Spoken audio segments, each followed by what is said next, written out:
මන්තුම කතා කරන්න. தேங்க்யூ மூலாசரணம் மந்திரத்துமணி. இந்த மாதம் உங்களுக்கு நன்றாகவே தெரியும், இது எங்களுடைய கார்த்திகை மாதம். கார்த்திகை மாதம் என்று சொல்லப்படுகிறது. எங்களுடைய தேசத்தின் விதைகளை முளைத்துவிட்டு என்றாவது ஒரு நாள் எங்களுடைய தேசத்தினுடைய விதைகள் முளைக்கும் என்ற நம்பிக்கையிலே வாழ்ந்து கொண்டிருக்கின்ற தமிழ் சமூகத்தினுடைய மாதம். ஆகவே என்னுடைய உரையை எனக்காக நான் இந்த பாராளுமன்றத்தில் உரையாற்றி கொண்டிருக்கிறேன் என்றால், எனக்காக என்றோ ஒரு நாள் ஒருவன் ஒருத்தி குருதி சிந்தி அந்த மண்ணிலே புதையுண்டிருக்கிறான். அவர்களுக்காக ஒரு நிமிடத்தை ஒதுக்கி, சாவு என்னை எதிர்பார்த்திருக்கிறது என்றான் கோழை, சாவை நான் எதிர்பார்த்திருக்கிறேன் என்றான் என்னுடைய மாவீரன். ஓ மாவீரர்களே, நீங்கள் இரண்டாவது வகை. மிதிபட்டு சாகுறேன் புலம்பினான் கோழை, போராடி சாகுறேன் உரிமினான் வீரன். ஓ மாவீரர்களே, நீங்கள் என்னுடைய இரண்டாவது வகை. போரில் என் மக்கள் கொல்லப்படுகிறார்கள் ஓலமிட்டான் கோழை, போரில் என் மக்களை கொன்றவர்கள் கொல்லப்படுகிறார்கள் எக்களித்தான் மாவீரன். அவன்தான் எங்களுடைய தேசத்தின் தலைவன். காலம் தமிழீழத்தை உருவாக்கும் காத்திருந்தான் கோழை, விரும்புகிறேன் முழங்கினான் வீரன். ஓ மாவீரர்களே, நீங்கள் இரண்டாவது வகை. நெஞ்சின் நெருப்போடும் விடிவின் நினைவோடும் நிமிர்வோடும் ஓ மாவீரர்களே, வரலாற்றில் நீங்கள் முதலிடத்தில். தமிழனின் வீரம் காத்தீர், தமிழனின் மானம் காத்தீர், தமிழனை உலகறியச் செய்தீர், வீண் போகாது உங்கள் தியாகம். விதைக்கப்பட்ட வீரர்களுக்கு எங்கள் வீர வணக்கம். நன்றி. இன்றைய தினம் வரவு செலவு திட்ட உரையிலே உண்மையாகவே நேற்றைய தினம் நான் வாக்களித்திருந்தது எதிராக.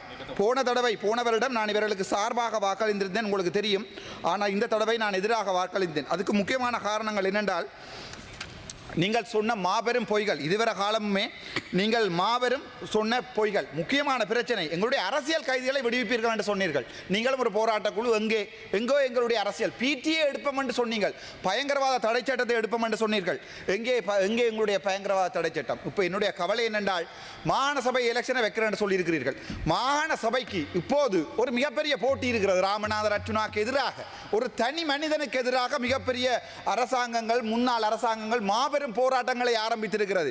சரி, அதில் தான் எங்களுடைய மதிப்புக்குரிய நீதிபதி இளஞ்செழியன் அவர்களை நானும் நம்பினேன், என்னுடைய சமூகமும் நம்பியது. ஆனால் காலம் போக போக தான் தெரியுது, 96ஆம் ஆண்டு செம்மணி, எந்த செம்மணியை நீங்கள் தோண்டிவிட்டு, எந்த செம்மணியை இப்போது மூடிவிட்டு மழை காலங்களிலே நீங்கள் அவற்றை மூடி வைத்திருக்கிறீங்களோ, அதே செம்மணியை 96ஆம் ஆண்டு இளஞ்செழியன் அவர்களால் தோண்டி இருக்க முடியும். ஆனால் ஜிஎல் பீரிசனுடைய மாணவன், ஜிஜி பொன்னம்பலத்தினுடைய மாணவன், மஹிந்த ராஜபக்சனுடைய சந்திரிகாவினுடைய தோழன் என்ன செய்தார் என்றால், புல்டோசர் மண் போட்டு மூடினாராம். நான் அரசியலுக்கு இப்போதுதான் எனக்கு தெரியும். மிகப்பெரிய கவலையோடு நான் அந்த விடயத்தை உங்களுக்கு சொல்லுகிறேன். அதைவிட வடக்கு மாகாணத்திலே வேலையில்லா பட்டதாரிகள் இருக்கிறார்கள். 1 2 இல்லை, 3000 5000 வேலையில்லா பட்டதாரிகள். நானும் ஒரு பட்டதாரி, எனக்கு அந்த வேலை தெரியும். நீங்கள் என்ன வேலை இல்லாமல் பண்ணினீங்க? ஆனால் நான் இன்று பாராளுமன்றத்தில் நிற்கிறேன். 3000 பேருக்கும் பாராளுமன்றம் வர முடியாது. அவர்களுடைய வாழ்க்கை, அவர்களுடைய கனவு, அவர்கள் கேம்பஸிலே படிக்கும்போது ஒரு நாள் நான் வேலைக்கு போவேன் என்ற ஒரு ஆசையில் தான் அவர்கள் படித்திருப்பார்கள். ஆனால் அந்த வேலையில்லா பட்டதாரிகளுக்கு இன்று வரை ஒரு வேலை கொடுக்கவில்லை. நீங்கள் மீனவர் பிரச்சனை, வடக்கு மாகாணத்தின் மீனவர் பிரச்சனை நான் சொல்லவே தேவையில்லை.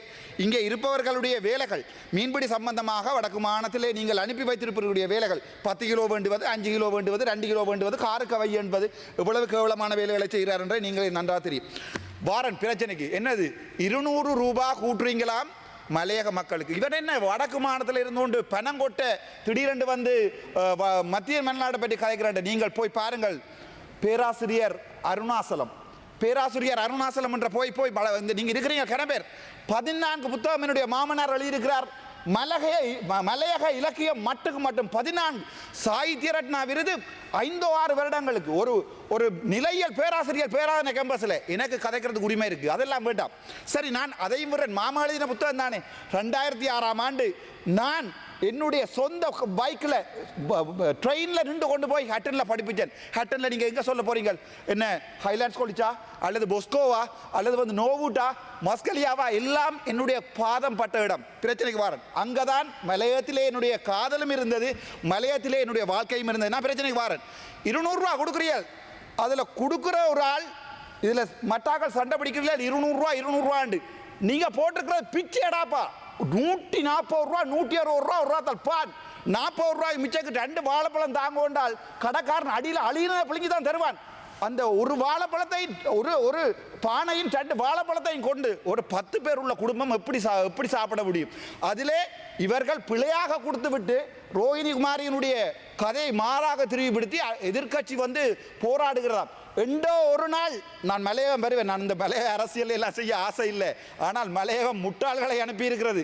மலையக மக்கள் முட்டாள்களை பாராளுமன்ற தன்னுடைய இனத்திற்காக 176 வருடங்களாக இன்று வரைக்கும் தங்களுடைய இனத்தாக அந்த அட்டை இரத்தி குடிஞ்சு கொண்டிருக்கிறது. ஒரு அட்டை கடித்தால் அதனுடைய வெளி. நான் மலையத்தில் வாழ்ந்தவன். ஹட்டனில் போய் கேளுங்கள் நீங்கள் டன்பாரில் நான் எப்படி வாழ்ந்தனான் என்று.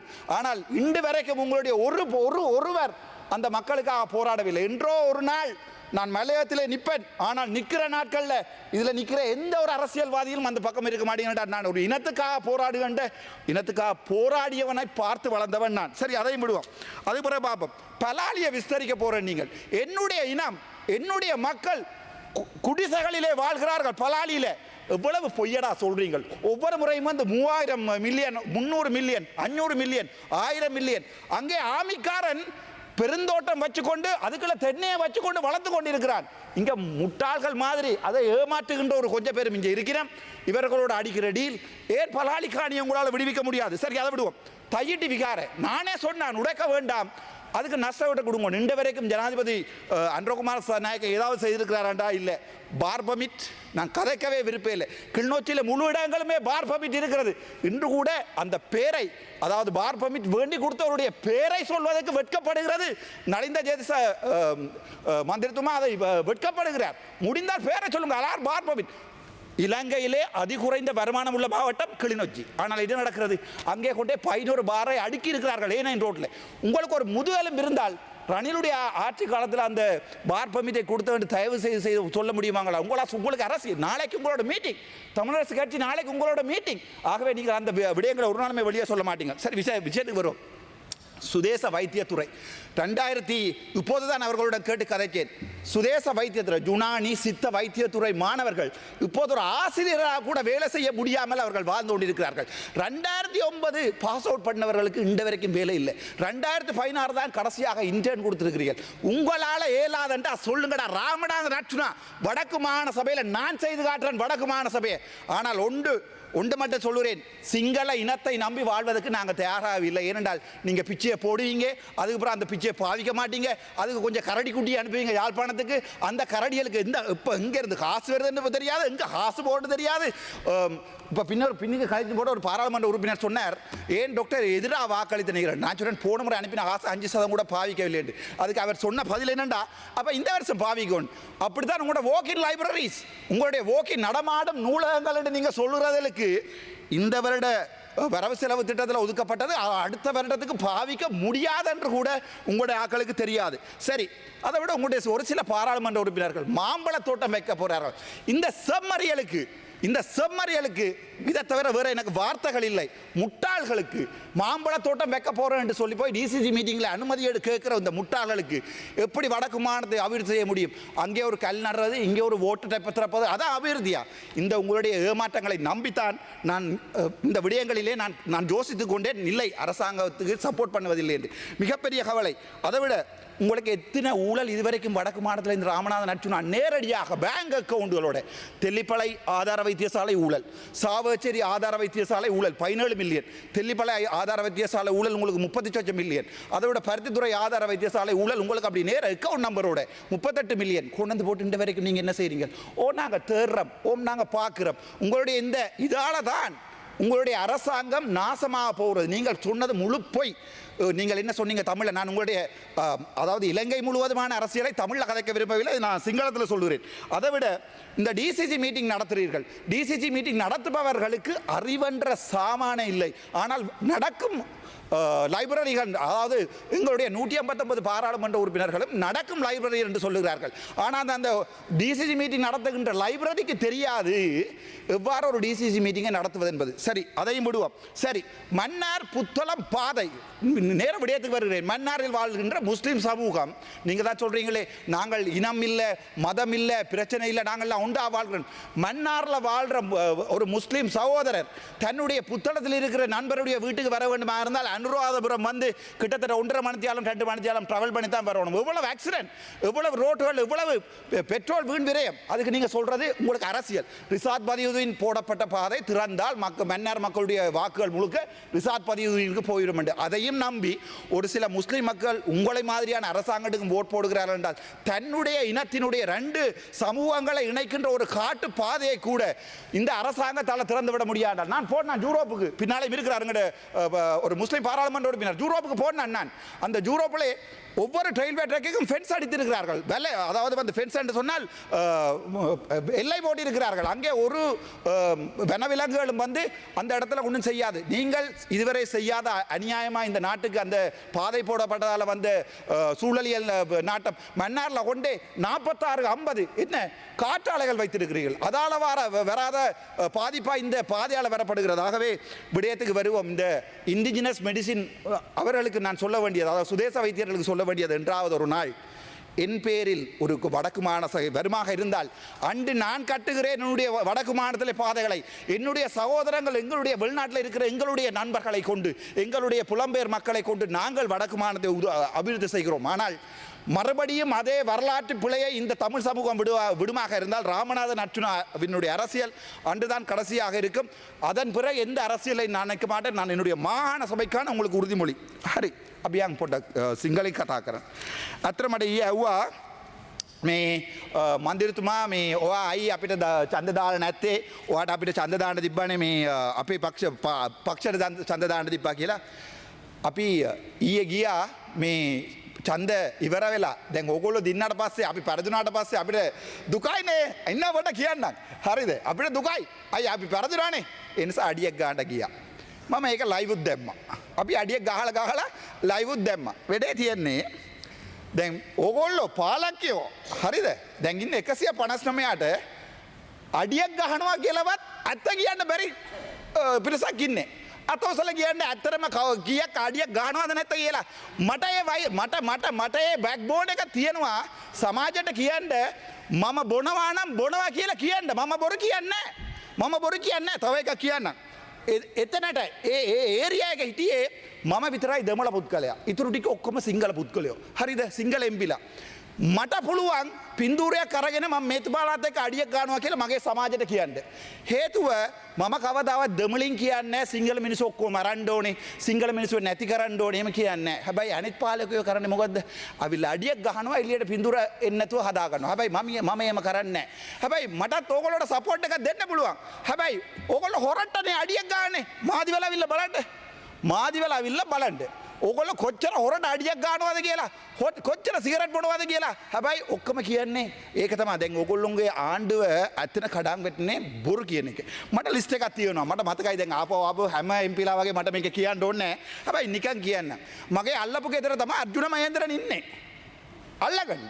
මගේ අල්ලපු ගෙදර තමයි අර්ජුන මහේන්ද්‍රන් ඉන්නේ. මගේ ගෙදරෙන් එහා පැත්තේ තමයි 320 කන්ටයිනර්ස් තියන්නේ. අවිල හොයාගන්න. CID ගෙන් අහනවා ඔබතුමාට තොරතුරු මේක CID නේ, ඔබතුමාට තියෙනවා නම් තොරතුරු මොකක්ද දෙන්න කියලා. මං ගැහුවා ඔබලාද CID මමද CID කියලා. ඔබලා CID නම් හොයාගන්න මේ කන්ටයිනර්. කන්ටයිනර්ස් කියන්නේ ගිරිපටියක් නෙවෙයිනේ. මේක කන්ටයිනර්ස් 323ක් කොහෙද ගියේ? මම නම් ඔයගොල්ලෝට අභියෝගයක් කරනවා. නැත්තම් මේක ප්‍රූව් කරනවා මට පුළුවන්. අනිවාර්යයෙන් ප්‍රූව් කරලා හැබැයි මේ රටේ ඉන්න බෑ. ඒ නිසා මම මේ කටවාගෙන ඉන්නේ පාර්ලිමේන්තුව ඇතුළේ විතර කතා කරගෙන.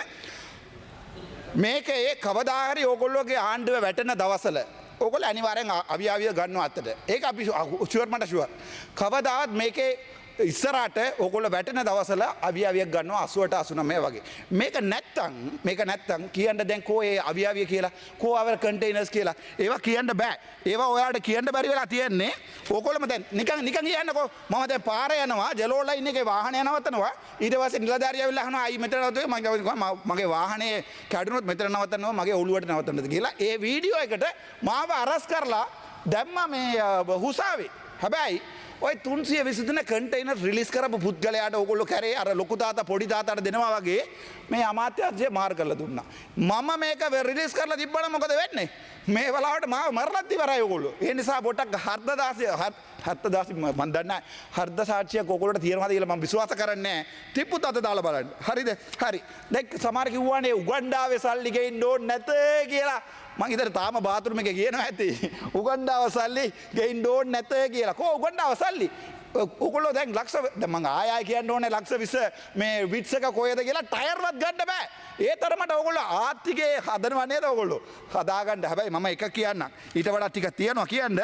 ඔයගොල්ලෝ කිව්වා Prevention of Terrorism Act එක ගන්නවා කියලා ඒ වෙනුවට හොඳ ඇක්ට් එකක්. ඒක අපේව ඉලක්ක කරගෙන කරපු එකක්. මම හැමදාම ඇවිල්ලා මේ පාර්ලිමේන්තුව කියන්නේ මගේ දෙයියෝ ප්‍රභාකරන් මම ප්‍රභාකරන්ට මැරෙන්න කැමැති මම යාගේ වෙනුවට මැරෙනවා එහෙම කියලා ප්‍රහාස කරනකොට ඕගොල්ලෝ කියන්නේ මම කොට්ටි කියලා. හරි. දැන් සමාජය ඇතුලේ ගොඩක් අය කමෙන්ට් කරන්නේ ඌ කොටි කියලා. දැන් මම ඇත්ත කියන්නම් අයි ප්‍රභාකරන් කියන මම මේම ප්‍රකාශයක් කරන්න කියලා. මගේ වෙනුවට මගේ මිනිසුන්ව වෙනුවට එක්කෙනෙක් දෙන්නෙක් නැවේ 44000 මරලා තියෙනවා.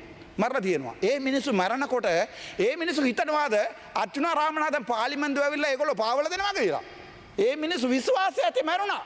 ඒ වගේ තමයි ඔයලගේ ඕගොල්ලෝගේ 88000 මරුණා. හැබැයි ඕගොල්ලෝ ඇවිල්ලා දැන් මේ කැප් එක අරගෙන මේක අරගෙන තමුන්නාසලා නේද කිව්වේ කැප් එකත් එපා මම ගා වීඩියෝ තියෙනවා මේ මම ස්ටෑන්ඩින් කොට දන්නේ නැහැ මේ වීඩියෝ දාන්න කැමති නැහැ අපි මිකන් නිර්පන්දය මම දන්නේ නැහැ සිංහල නිර්පන්දිය මේවා කරන්නේ අපි බස් වල යනවා අපි මේසන් වැඩ කරනවා තමුන්නාසලා හිතා ගන්න දැන් ඕගොල්ලෝගේ වත්කම් බරකම් කීයද කියලා මගේ වත්කම් බරකම් කෝටි 15යි මම අදත් කියන්නම් මගේ 86 18යි 0.32යි 95යි මගේ ඩෙන්ටි කාඩ් නම්බර් එක ගිහලා ග්‍රිප් එක බලන්න අද තියෙන ලක්ෂ 5යි ඕගොල්ලෝට කියන්න පුළුවන්ද කියනකො හැබැයි ඕගොල්ලෝ පච්චබල් බොරුවක් කරා පච්චබල් බොරුවක් කිය අනුරාධපුර ගේ එකක් කොරට අරගෙන රෑට ගිහලා පුදිය ගන්නවා ඊට පස්සේ ෆ්ලයිට් එක බුක් කරලා ලයිට් ඔෆ් කරලා මම නම් එහෙම ජරා වැඩක් කරන්නේ නැහැ ෆ්ලයිට් එක බුක් කරලා ෆ්ලයිට් එක යනවා මේ කළුවරෙන් මේ අල්ලන්ගෙන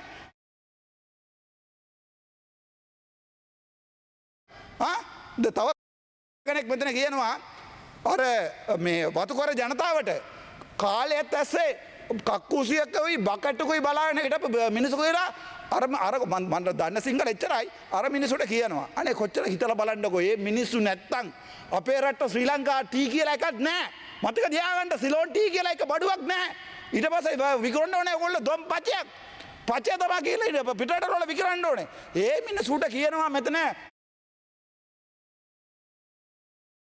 කාලයත් ඇස්සේ මේ කක්කුසිත් දීලා බකට්ටුත් දීලා රවට්ටන්න පුළුවන් ජනතාවක් කියලා හිතාගන්න එක දවසක් ඒ පැත්තෙත් නැගිටිනවා මම තව එකක් ඉල්ලට කැමැති මට මේ ඔගොල්ලෝ දන්නවා ඇසයිලම් කියන්නේ මොකක්ද කියලා ඇසයිලම් කියන්නේ මේ රටවල් වල ඔගොල්ලෝට මේ ආරක්ෂාව නැත්තම් පිටරට ගිහිල්ලා ඇසයිලම් ගන්න පුළුවන් දැන් මම ගියොත් UK වල මට ආරක්ෂාව නැහැ මම MP කෙනෙක් කිව්වා පොලිටිකල් ඇසයිලම් එකක් දෙනවා හැබැයි මම නම් විශ්වාස කරනවා මේ ආණ්ඩුව මේ විදියට ගියොත් ඕගොල්ලෝ ප්ලේන් එකම ගිහිල්ලා 159ම ඇසයිලම් ගන්නවා කියලා මම විශ්වාස කරනවා. ඕගොල්ලෝ ඉන්න බැරි වෙනවා. මිනිස්සු ඇවිල්ලා ඕගොල්ලන්ගේ වත්කම් බරක දැන් ඕගොල්ලෝනේ පණතයක් ගෙනාවේ. දැන් ඕගොල්ලෝගේ ගෙවල් කොහෙද කියලා ලියලා තියෙන්නේ කියලා ලියලත් ඉවරයිනේ. ඒක වෙබ් එක දාලත් ඉවරයිනේ. එතකොට මිනිස්සුන්ට ලේසි ඒවා පුච්චන්න. ඒ නිසා කරුණා කරලා ඕගොල්ලෝ කියපු දේවල් එකක් හරි හිතලා කරන්න නැත්තම් ඕක කවදාවත් කරන්න බෑ. තව එකක් මට එකක් කියන්න ඕනේ. අපේ නලින්ද ජේතිස අමතිතුමා මං එයාට මාර ආදරේ ඩොක්ටර් කෙනෙක් නිසා දෙවෙනි එක තමයි ගිහින් කතා කරන්න පුළුවන් පුද්ගලයා කියලා. දැන් අනිත් අයටත් මං කතා කරනවා. ඕගොල්ලෝ කවුරු හරි අත උසලා කියන්න මම ඕගොල්ලෝට පෞද්ගලික තරගයක් තියෙනවද නැත්නම් මට පොලිටික්ස් රීසන් එකක් තියෙනවද මම මේ ගෑ ගන්න.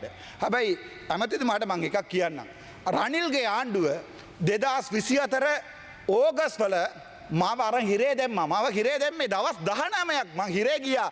මගේ පෞද්ගලික හේතුව නැවේ. ඔය හොස්පිටල් එකේ තියෙන වංජා දූෂණ ඔක්කොම අරන් Facebook එක ගැව්වා.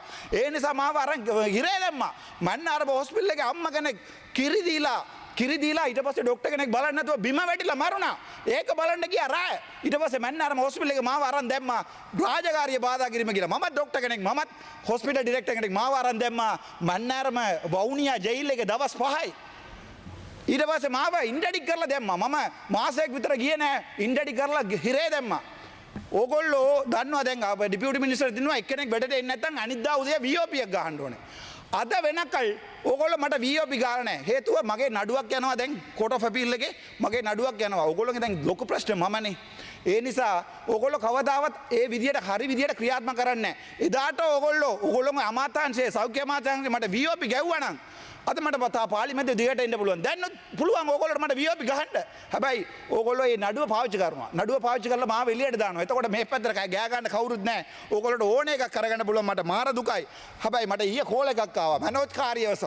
මල්ලි මං ඔයාලට පොඩ්ඩක් කතා කරන්න ඕන කියලා. මල්ලි අවුලක් නැද්ද කියලා. මාත් එක්ක ඇඩ්මින් හිටපු ડોක්ටර් කෙනෙක්. මගේ බැච් එකේ 26 දෙනාම මම පාස් කරලා දුන්නා 6-7 දෙනෙකුට රිසර්ච් එකක් කරලා. අන්තිමට අර රනිල්ගේ ඒ ප්‍රශ්න නිසා මම රිලින්ගුයිස්මන්ට් කියලා වර්ඩ් එකට ඇබ්ස්ටයින් කියලා වර්ඩ් එක මාර කරා කියලා රිසර්ච් එක ටොපික් එක මාර කරා කියලා මාව MSc ෆේල් කරලා දුන්නා. මම බැච් ස්ටොප් වෙනවා කියලා කටිය දාගෙන හිටියා. හැබැයි රනිල් වික්‍රමසිංහ කිව්වා ඌ ෆේල් කරලා දාන්න කියලා මෙඩිකල් ඇඩ්මින් එකේ. මම ආයේ පැත්ත බලාද්දර යන්න PGA post graduate institute of medicine. මම ඊට පස්සේ VC ට කතා කරා. මං කිව්වා රිසර්ච් එකේ නම වෙනස් කරන්න එක වර්ඩ් එකක්.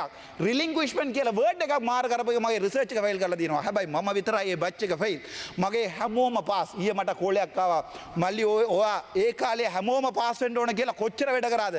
රිපීට් එක ඔක්කොම ගොඩ බල්ලියා කියලා ඔක්කොම අඩනවා ෆෝන් එකේ. මං කිව්වා මම ෆේල් කියලා හිතන්න එපා. මං දැන් මේ පාර්ලිමේන්තුවට ඇවිල්ලා ඉන්නේ ආයේ CM පෝස්ට් එකකට යන්න පුළුවන් මට. ඒ නිසා අයියා මට ෆේල් කියලා හිතන්න එපා කියලා. ඒ හිතවත ඔක්කොම ටික සිංගල මිනිස්සු. දැන් කියන්නේ මට පුළුවන් නම් මම විතරයි මේ පාර්ලිමේන්තුව ඇතුළේ අවිල්ලා ප්‍රභාකරන් රස්තවාදී නෑ අපේ දෙයියෝ කියලා කියන්නේ. හැබැයි මට පාරේ යන්න පුළුවන්. මං කියලා කොත්තු කඩේ කොත්තු ගත්තොත් මිනිස්සු කියන්නේ ડોක්ටර් අපේ මන්ත්‍රීතුමා නේද සල්ලි එපා කියලා. ඒ තුප්පත් මිනිස්සු. ඒගොල්ලොන්ගේ හිතේ තියෙන සිංගල මිනිස්සු ඕන්න මාව මරන්න පුළුවන්. මම මේ ඇවිදින්නේ කිසි ආරක්ෂාවක් නැතුව අපේ රට ඇතුලේ. හැබැයි ඕගොල්ලෝ ඇමතිලා අකමැතිලා ඊට පස්සේ ජනාධිපතිතුමාලා මොනවද කිව්වේ? අපි නිර්බන්ධය නියෝග කරනවා ඒ නිසා අපි යනවා නිකන් කියලා. දැන් යන්නේ V8 එකේ. දැන් යන්නේ දැන් මම කැන්ටිමට ගිහලා බලන්නකෝ ඩිපියුටි කවුද මේ ප්‍රයිම් මිනිස්ටර් ඉන්න වෙලාවේ කොච්චර කට්ටිය එනවද කියලා ආරක්ෂාවට. කවුද බෝම්බයක් පුපුරන්නේ කැන්ටිම එක ඇතුලේ? හැබැයි කිව්වේ මොකද්ද පොරුවක්? නෑ අපිට කිසි දෙයක් ඕනේ නැහැ. දැන් ඕගොල්ලෝ කිව්වා නිල නිවාස ඕනේ නැහැ කියලා. මාදිවල බලන්න ඕගොල්ලෝ හොරට අඩියක් ගන්න විදිය. ඕගොල්ලෝ කොච්චර ඕගොල්ලෝ කට්ටිය කොච්චර බොනවාද සිගරට් බොනවාද මාදිවල ගිහින් බලන්න. මාදිවල කොච්චර කැප් එකක් තියනවාද? අපි කිව්වේ නෑ කවදාවත් අපිට කැප් එපා මේක එපා අරක එපා මේ අපි නික සාමාන්‍ය මිනිස්සු වගේ ගෑ ගන්න එපා බබා මේ අපි නිකන් ඉන්නවා කියලා කිව්වේ නෑ. හැබැයි මේ පිටපස්සේ පේලියෙන් එක්කෙනෙක් එක්කනට එක දවසක් මට බැන්නා මේගොල්ලෝ නැගිටලා ඔක්කොම වයින්නවා. අපිට කැප් එපා අපි කිව්වද ඔබට කැප් කියලා උඹ බලයන් එළියට කියලා මට පට උණුවරපින් බැන්නා. හැබැයි මගේ මූණ දැන් බලන්නත් නෑ. හැබැයි මට ඒක තේරෙනවා ඔයගොල්ලෝට තියෙන කැක්කුම මට ඒක තේරෙනවා. මට වාහනයක් තියෙනවා. මම ડોක්ටර් කෙනෙක් නිසා මං වාහනයක් ගත්තා. හැබැයි ඕගොල්ලෝ පව්. දැන් ඔය කැබ් එකට කොච්චර ගෑ ගන්නවද බලන්නකෝ මේ අයවැය කතාව ඇතුලේ සමහරු ලේන්න තරම් ගෑ ගන්නවා කැබ් එකට. කැබ් එකක් දීලා ඔයගොල්ලෝ කොහමද පොමිට් එකක් දුන්නා නම් කොහමද? හරි. පොමිට් එකේ කතාවට එමු. ජනාධිපතිතුමාගේ කතාවක් තියෙනවා. ඩොක්ටර්ස්ලා කියන ලොකු පිරිසක් මේ අපේ සමාජයට සේවාව කරන පිරිසු ඒගොල්ලොන්ගේ පොමිට් එක අත දාන්න එපා ඒක අත දාන්න දෙන්නේ නැහැ කියලා මේ පුටුවේ ඉඳන් කතා කරපු කතාව තියෙනවා. දැන් බලන්න ගිහිල්ලා අපි එහෙම කැබ් දෙන්න ආණ්ඩුවක් නැවේ කියලා. ඒක තමයි කියන්නේ බලයට එනකම් පට්ටබල්. දැන් ඔක්කොම බිම බලාගෙන ඉන්නේ. එක්කෙනෙකුටවත් මගේ මූණ බලාගන්න බැරි වෙලා තියන්නේ. ඔක්කොම ෆෝන් වලින් වැඩ සමහරු නිදි. හරිද? අයියෝ ඔයගොල්ලෝ ඩොක්ටර්ස්ලාට පොමිට් එකක් දෙන්න බැරි. අයියෝකොට දැන් මට ලියුමක් ආවා මම මේ ටේබල් එක සබ්මිට් කරන්නම්. සුප්‍රීම කෝට් එකේ කෝට් ඔෆ් අපීල් එකේ අපොයින්ට්මන්ට් මට ජස්ලා ලියලා ලජ්ජා පවා ලියලා යවනවා. ડોක්ටර් ඔයාට විතරයි කතා කරන්න පුළුවන්. මේ මම ටේබල් කරනවා. ඕගොල්ලෝ ජස්ලාට සීනියර්ස්ලාට වෙන කොහාට හරි ට්‍රාන්ස්ෆර් එකක් දානවා. මේ ලියුම මම බොරු කියන්නේ නැහැ. බලන්නකො ජස්ලා පවා ලියලා යවන්නේ මට හැමදාම එනවා සිංගල ලියුම 4-5ක් මට කියවන්න බෑ. මං Google එකකින් තමයි කියවන්නේ. ඕගොල්ලෝ නැගිටලා කියන්නේ ඕගොල්ලෝ ලියුමක් කීයක් කරනවද කියලා. ඒ තරමට ඕගොල්ලෝ යටට වැටිලා. දැන් කවුරුද ගියේ නෑ. ඕගොල්ලෝ ඔක්කොම ටික පාරට ගිහිල්ලා. හැබැයි ඕගොල්ලෝ විශ්වාස කරනවද මං ඕගොල්ලෝ පාරට යන එක මට සතුටුයි කියලා? ඇත්තටම හිතෙන් නම් අඩන්නේ මම. ඇත්තම මගේ හර්දදාසී මම කියනවා ජනාධිපතිතුමාගේ ඉලෙක්ෂන් ටයිම් එක මට හැමෝම බයින්නකොට අයි මේ ඔයා ජේවිපි කාර්යයට සපෝට් කරන්නේ අයි මේ ඔයා සිංගලේ මේ ජනාධිපතිට සපෝට් කරන්න කියලා මං කිව්වා නෑ මං අනිවාර්යෙන් සපෝට් කරනවාමයි එයා තමයි වෙන්නේ කියලා මං ඒක ගරු මන්ත්‍රීතුමා තව විනාඩි දෙකකින් ඔබතුමා කතාව අවසන් කරන්න. Thank you sir. ඒගොල්ලෝ ඔක්කොම මට බැන්නා. හැබැයි මම මේ මිනිස්සුගේ මූණ බලන්න බැරි වෙලා තියෙන්නේ. ඕගොල්ලෝක කරපු වැඩවලට දැන් ඕගොල්ලෝ කලින් එනකොට කිව්වේ මොකද්ද? අපි බස් වල ගිහලා ආවිල්ලා බැස්සා මේ ජෆ්නා වලට. ट्रेन ने के දැන් යන්කෝ ट्रेन එකේ ට්‍රේන් එකේ දැන් යන් දැන් කැප් එක ඕනනේ. තමුන්නාසලා තව අවුරුද්දක් යනකොට කියනවා පර්මිට් ඕනේ කියලා. තව අවුරුද්දක් යනකොට ඕගොල්ලෝ කියනවා උඩ ඕගොල්ලෝ නිල නිවාස ඕනේ. තව අරක ඕනේ මේක ඕනේ කියලා. එහෙම කරන්න බෑ. එහෙම බොරුවක් කරන්න බෑ. MP කියන්නේ MP. ඒක වෙනස් කරන්න බෑ. ප්‍රොටෝකෝල් ඕඩර් එක MP කියන්නේ 13. හැබැයි ඕගොල්ලෝ කරන්නේ මොකද්ද? ඕගොල්ලෝ කියනවා ආණ්ඩුවට ගන්නවලු වාහනයක්. කිසි අවුලක් නැහැ ආණ්ඩුවට වාහනයකට. දැන් සමාජ ජනාධිපති කතාව දැක්ගමම අර අනිත්තුන් පිටපස්සේ තිබ්බ වාහනයකට සමහරට ඒ පිටපස්සේ ගිහිල්ලා තියන්න බෑ කියලා කතාව මම දැක්කා. තමුන්නාසලාට ඒ ලෙඩක් තියෙනවද? තමුන්නාසලාට ඒ අලුත් කැබ් එකක් ඕනද? ඕගොල්ලෝ පුළුවන් නම් කැප් එක ගන්න නැතුව ඉඳකෝ බලන්න. මම දැන් ඕගොල්ලෝගේ පැත්තට එන්නම්. ඕගොල්ලෝ පුළුවන් නම් ගේ ඉන්න කැප් එක එක්කෙනෙක්වත් ගන්න නැතුව ඉඳකෝ බලන්න. අයියපා රටට බොරු කියන්නේ. මේ අපේ රට හැමදාම ජනාධිපති මාරු වෙනවා අවුරුදු 5න් 5. ඉන්දියාව බලන්න මෝඩි දැන් අවුරුදු 10 15ක්. විෂනරි එකක් තියෙනවා. විෂන් එකක් තියෙනවා. ලීඩර්ෂිප් එකක් තියෙනවා. තමුන්නාසලාගේ කටේ විතරයි මේ ලීඩර්ෂිප් එක තියෙන්නේ. වෙන කොහෙවත් නැහැ. hina වෙන්න පුළුවන් නම් වෙන පැත්තෙන් hina වෙනවා. මගේ කට විතරයි පෙන්වන්න පුළුවන් කැමරාවෙන්. මේක වෙන පැත්ත පෙන්වන්න බෑ. පුළුවන් නම් මම hina වෙනවා ඒ පැත්තෙන්. ඒ ඕගොල්ලෝ කරලා බොරුවද?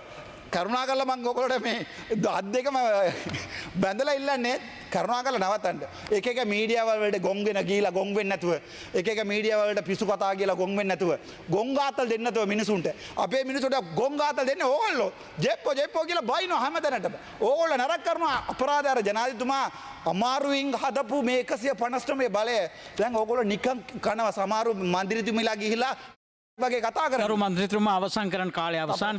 තපර විසයිස පිස්සක් වගේ ගෑ ගන්න. එතකොට මිනිස්සු බයිනවා කොමෙන්ට් එක බලන්න. කරුණා කරලා තව අවුරුදු 4 තියෙනවා. පුළුවන් නම් නගිටපන්. මම කියන්නම්. නගිටපල්ලා පුළුවන් නම් නගිටපල්ලා. නැත්තම් ඔයගොල්ලෝ ඔක්කොම යනවා බිමට යට. thank you. බොහොම ස්තුතියි. ගරු MLAM හිස්පුල්ලා මන්ත්‍රීතුමා ඔබතුමාට විනාඩි 11ක් කාලයක් තියෙනවා.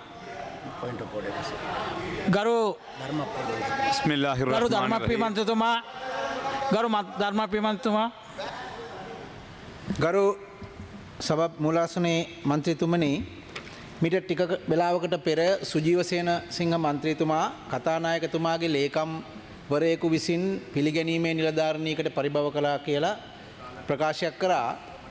ඒ පිළිබඳව මම කතානායකතුමා හරහා වේත්‍රධාරී දෙපාර්තමේන්තුවෙන් තොරතුරු විමසුවා. ඒ වේත්‍රධාරී දෙපාර්තමේන්තුව ඉදිරිපත් කර එවපු තොරතුරු ලේඛනය මම සභාගත කරනවා. මම ඒක කියවන්නම්.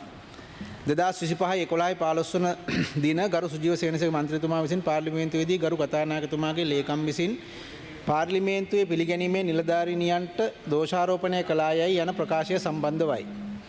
ඉහත මේක වේත්‍රධාරී දෙපාර්තමේන්තුවෙන් නිකුත් කරපු ලිපිය. ඉහත ගරු සුජීවසේන මන්ත්‍රීතුමා විසින් පැවසූ පරිදි ගරු කතානායකතුමාගේ ලේකම්තුමා විසින් පාර්ලිමේන්තුවේ වේත්‍රධාරී දෙපාර්තමේන්තුව යටතේ රාජකාරියේ නියුතු කිසිදු පිළිගැනීමේ නිලධාරිනියකට කිසිදු ආකාරයකින් පරිභව නොකළ බවත් ඒ සම්බන්ධිතව පාර්ලිමේන්තුවේ පිළිගැනීමේ නිලධාරීන් වශයෙන් අප කිසිදු පුද්ගලයෙකු හා නොපැවසූ බවත් සහතික කොට ගෞරවයෙන් ප්‍රකාශ කර සිටිමු. මේකේ 11 දෙනෙක් අත්සන් කරලා තියෙනවා. ඒක මම සභාගත කරනවා. ඒ වගේම ගරු කතානායකතුමාගෙන් ඉල්ලනවා මේ මෙවැනි ප්‍රකාශ දැන් මේ ප්‍රකාශයේ බරපතල ප්‍රකාශයක් අවසන් කරන මන්ත්‍රීතුමා ගරු කතානායකතුමාට යොමු කරනවා. කතානායකතුමාගෙන් ඉල්ලීමක් කරනවා මේ සඳහා වහම් පරීක්ෂණයක් කරන්න. හොඳයි.